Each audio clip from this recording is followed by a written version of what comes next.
Hello दोस्तों, welcome to my YouTube channel में आप सभी का हार्दिक स्वागत है। आज मैं इंटरमीडिएट 12 क्लास के हिंदी सब्जेक्ट के अध्याय 4 शीर्षक अर्धनारीश्वर, जिनके लेखक हैं रामधारी सिंह दिनकर, इन चैप्टर के यानी कि इस अध्याय के सभी प्रश्नों को जो लघु एवं दीर्घ उत्तरीय प्रश्न है उस प्रश्नों को बारी बारी से बताने जा रहा हूँ, जो कि आगामी प्रतियोगी परीक्षा जो है आपकी बोर्ड की परीक्षा, उसके लिए यह काफ़ी महत्वपूर्ण है। अगर आप मेरे चैनल पर नए हैं तो सब्सक्राइब कर लें और बेल आइकन दबा दें ताकि सभी नोटिफिकेशन आपको मिलता रहे, और वीडियो को लाइक करें और अंत तक देखें, शेयर और सब्सक्राइब करना ना भूलें। तो चलिए, आज का जो शीर्षक है यह अर्धनारीश्वर, जिसके लेखक हैं रामधारी सिंह दिनकर। तो अर्धनारीश्वर का अर्थ होता है आधा नर और नारी, यानी कि वैसा मनुष्य जिनमें नर और नारी दोनों का गुण विद्यमान होता है उन्हें अर्धनारीश्वर कहा जाता है, और इससे भगवान शंकर को संबोधित किया गया है। और इस अध्याय के लेखक हैं रामधारी सिंह दिनकर, जिनका जन्म 23 सितंबर 1904 ईस्वी को बिहार के सिमरिया बेगूसराय जिला में हुआ था। इनकी मृत्यु 24 अप्रैल 1974 ईस्वी को हो गई। तो चलिए, अब हम चलते हैं प्रश्न पे। जैसे कि प्रश्न संख्या प्रथम है, बुद्ध ने आनंद से क्या कहा, यानी कि महात्मा बुद्ध ने आनंद से क्या कहा।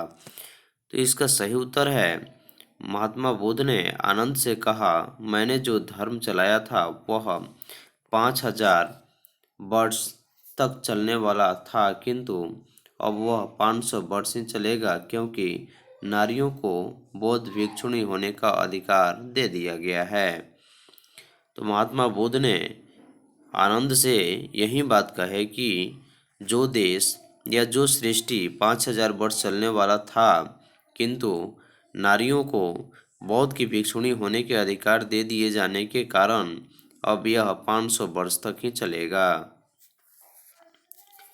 नेक्स्ट प्रश्न है, नारी की पराधीनता कब से प्रारंभ हुई, यानी कि नारी की पराधीनता जो है वह कब से प्रारंभ यानी कि शुरू हुई। तो इसका सही उत्तर है, जब मानव जाति ने कृषि का आविष्कार किया तो नारी घर में और पुरुष बाहर रहने लगे। यहाँ से जिंदगी दो टुकड़ों में बंट गई। घर का जीवन सीमित और बाहर का जीवनी जो था वह असीमित हो गया, एवं छोटी जिंदगी बड़ी जिंदगी के अधीन होती चली गई। और कृषि के विकास के साथ ही नारी की पराधीनता आरंभ हो गई, क्योंकि शुरू में नारियों को घर से बाहर जाने का अधिकार नहीं था, चारदीवारी से बाहर निकलने का अधिकार नहीं था, और पुरुष खेतों में काम किया करते थे। और जिस दिन कृषि का आविष्कार हुआ उस समय कृषि के आविष्कार से घर में नारी रहने लगी। इस प्रकार से नारी की पराधीनता शुरुआत हो गई। अगला प्रश्न है, स्त्रीयोचित गुण क्या है। तो इसका सही उत्तर है, दया, माया, सहनशीलता एवं ममता, यह सब जो है स्त्रीयोचित गुण कहे जाते हैं। यानी कि स्त्रीयोचित गुण महिलाओं में सबसे अधिक पाई जाती है, क्योंकि महिलाओं के अंदर दया, माया, सहनशीलता एवं ममता, प्यार बहुत सारा रहता है। और यही कारण है कि जिस पुरुष में या जिस स्त्री में इन सारे गुण विद्यमान रहते हैं वे स्त्रियां स्त्रीयोचित गुण कही जाती है। अगला प्रश्न है, पुरुष जब नारी का गुण ले लेता है तो वह क्या बन जाता है। इसका सही उत्तर है, पुरुष जब नारी का गुण जब ले लेता है तब वो उसकी मर्यादा हीन नहीं होती, बल्कि उसके पूर्णता की विधि ही होती है। पुरुष और नारी की कोमलता, दया, सरलता जैसे गुण अपने में ले लेता है तो उसके जीवन में पूर्णता का बोध होता है। यानी इसका कहने का मतलब ही है कि पुरुष जब नारी का गुण ले लेता है तो वह क्या बन जाता है। तो जब पुरुष नारी का गुण ले लेता है तो वह पूर्ण प्रधान बन जाता है, उसकी मर्यादा छीन नहीं होती है, क्योंकि जिस पुरुष में महिलाओं की जो गुण प्राप्त हो जाता है, वैसे पुरुष में सहनशीलता, दया, क्षमा, माया और ममता सारे गुण विद्यमान हो जाते हैं, और इसी कारण से वह पुरुष यानी कि मर्यादाहीन नहीं बल्कि पूर्ण रूप से यह पूर्णता का बोध हो जाता है। अगला प्रश्न है, अर्धनारीश्वर की कल्पना क्यों की गई है? इसका सही उत्तर है अर्धनारीश्वर यानी कि शंकर और पार्वती की कल्पित रूप है, क्योंकि अर्धनारीश्वर की कल्पना शंकर और पार्वती के लिए ही की गई है, क्योंकि उनमें शंकर और पार्वती दोनों एक साथ नजर आते हैं, जिसमें आधा अंग स्त्री का तथा आधा अंग पुरुष का, यानी कि आधा अंग पार्वती का और आधा अंग जो हो वह शंकर भगवान का होता है, जो कि एक ही मूर्ति में विद्यमान रहते हैं, और इनकी आंखें दो होती है और एक मई दूसरी विकराल एक ही मूर्ति के दो भुजाएं हैं, एक त्रिशूल उठाए और दूसरी के हाथों में चूड़ियाँ एवं एक ही मूर्ति के दो पाँव हैं, एक जड़ीदार साड़ी से ढका हुआ और दूसरा बागंबर से ढका हुआ। यह कल्पना निश्चित ही शिव एवं शक्ति के बीच समन्वय दिखने के लिए की गई होगी, क्योंकि शंकर के हाथ में एक विकराल त्रिशूल है, जबकि दूसरे हाथ में पार्वती की चूड़ियाँ हैं और एक के पाँव यानी कि दूसरे में जड़ीदार साड़ी से ढका हुआ माता पार्वती की मूर्ति विद्यमान है। इसलिए अर्धनारीश्वर का जो गुण है वह भगवान शंकर के लिए किया गया है। अगला प्रश्न है, यदि संधि की बात कुंती और गांधारी के बीच हुई होती तो शायद बहुत संभव था कि महाभारत न मचता। लेखक के इस कथना से आप क्या समझते हैं? तो यदि संधि की बात कुंती और गांधारी के बीच हुई होती तो शायद बहुत संभव था और महाभारत युद्ध नहीं होता।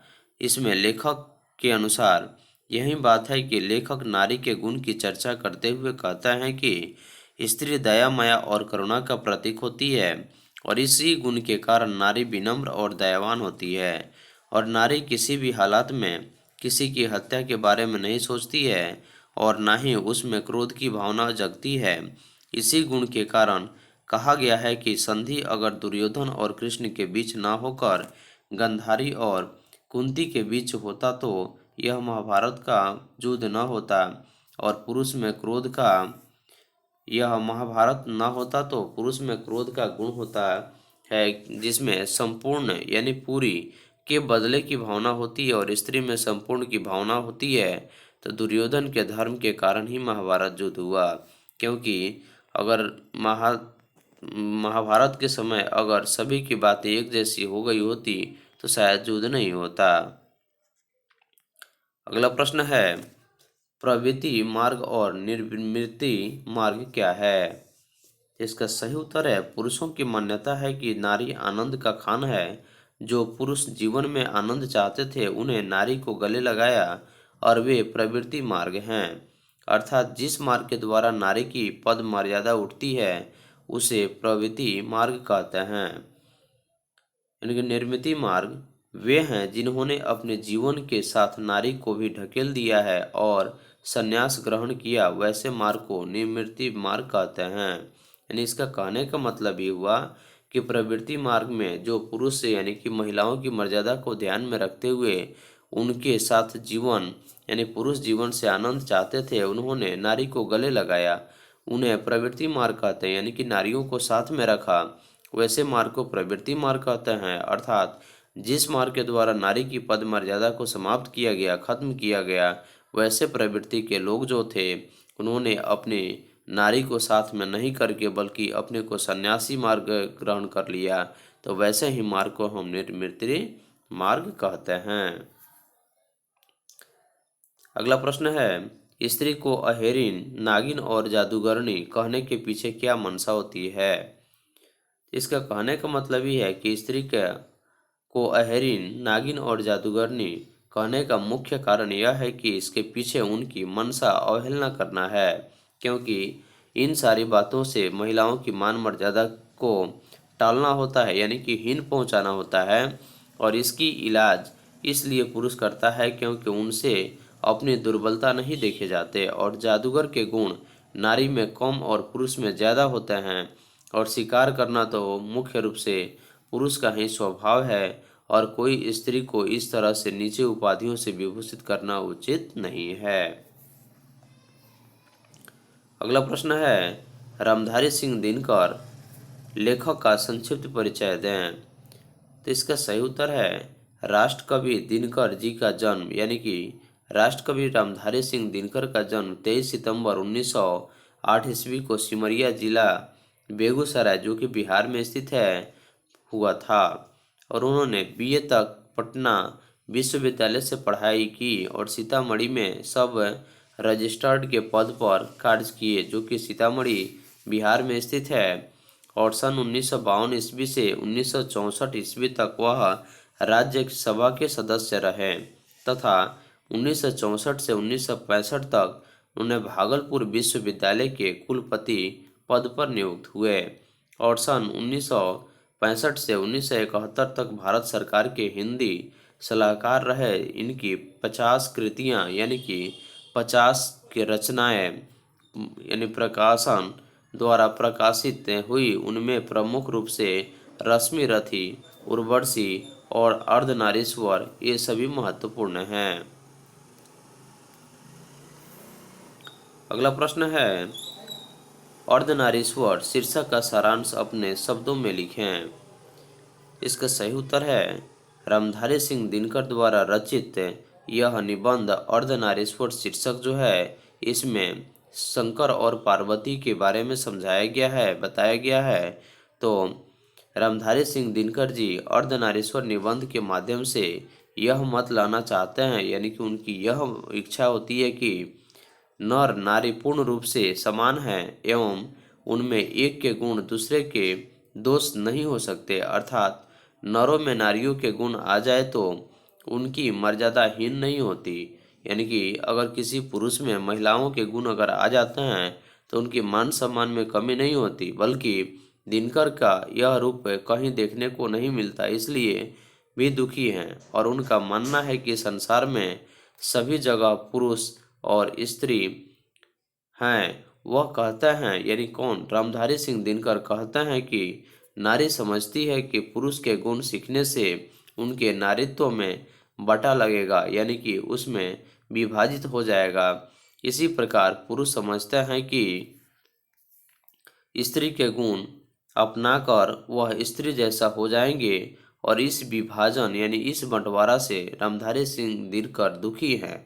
और यही नहीं, भारतीय समाज को जानने वाले 3 बड़े चिंतकों जैसे रविंद्रनाथ टैगोर, मुंशी प्रेमचंद्र यानी कि प्रेमचंद्र प्रसाद के चिंतन से भी दुखी हैं। रामधारी सिंह दिनकर मानते हैं कि यदि ईश्वर ने आपस में धूप और चांदनी का बंटवारा नहीं किया है तो हम कौन होते हैं इन सभी की बंटवारा करने के लिए। इस प्रकार से रामधारी सिंह दिनकर द्वारा यह शीर्षक के बारे में स्पष्ट बताया गया है।